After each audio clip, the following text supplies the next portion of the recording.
Que la paix de Dieu soit avec vous. Madiba, Nelson Mandela disait « Le ressentiment est un poison que l'on avale tout en espérant qu'il va tuer la personne détestée. » Est-ce que vous avez de la rancœur?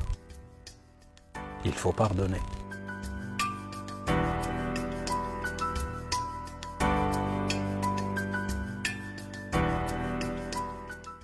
Notre petit monde est déchiré par des conflits, déchiré par des relations brisées. Pourquoi? Parce que cet homme a investi toute sa confiance sur une femme. Il lui a donné toute sa confiance, il lui a tout donné ce qu'un homme pouvait donner. Et cette femme est partie avec son meilleur ami. Cette autre jeune fille a donné sa jeunesse à cet homme. Ils ont eu des enfants. Et puis un jour, elle apprend qu'il est parti et refaire sa vie avec une autre fille, une jeune fille. Qu'est-ce qu'il faut faire? Faut-il pardonner? L'ami qui poignarde son ami? La mère qui est calomniée par sa fille, qui est accusée d'être sorcière? Notre monde a besoin de pardon. Et je voudrais me souvenir toujours de cette expérience qui s'est déroulée en Afrique du Sud lors de la commission Vérité-Réconciliation après l'apartheid. Il y avait ce jour-là, lors de ces audiences, l'expérience de ce jeune policier, cet africaneur, qui avait tué l'épouse de cette vieille femme. Et il témoignait, il disait ce qu'ils avaient fait subir à cet homme.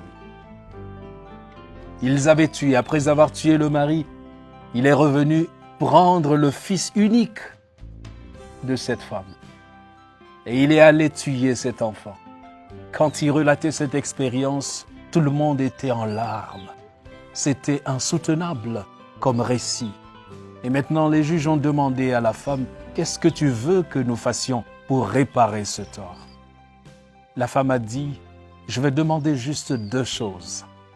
La première chose que je vais demander au perpétrateur, c'est qu'il m'amène là où il a tué mon fils, pour que je prenne la terre où il est tombé, afin de faire les obsèques de cet enfant, des obsèques dignes de cet enfant. La deuxième chose que je vais lui demander, c'est qu'il vienne habiter chez moi, pour que je déverse sur lui tout l'amour que je devais déverser sur mon fils. Parce que je l'aime, je lui ai pardonné ce qu'il a eu à faire. » Tout le monde était en sanglots, tout le monde était en larmes, parce que c'était incroyable ce qui se vivait. Et ce policier allait se jeter dans les bras de cette maman. Et il a commencé à pleurer. Je vous assure, le pardon libère. Dieu sait pourquoi il nous demande de nous réconcilier les uns avec les autres. Je ne sais pas ce que tu as connu comme déception dans ta vie. Je ne sais pas ce que tu as dans le cœur comme rancune. Mais l'absence du pardon peut te détruire, est-ce que tu le sais? L'absence du pardon, la rancœur en toi peut causer des maladies terribles comme le cancer et nuire à ta santé. C'est pour cette raison que la parole de Dieu nous exhorte. Dans Éphésiens au chapitre 4, le verset 26, la Bible dit « Si vous vous mettez en colère, ne péchez point, que le soleil ne se couche pas sur votre colère. » L'exhortation de Dieu est au pardon. Nous devons nous accepter les uns les autres. Nous devons nous supporter, nous pardonner réciproquement.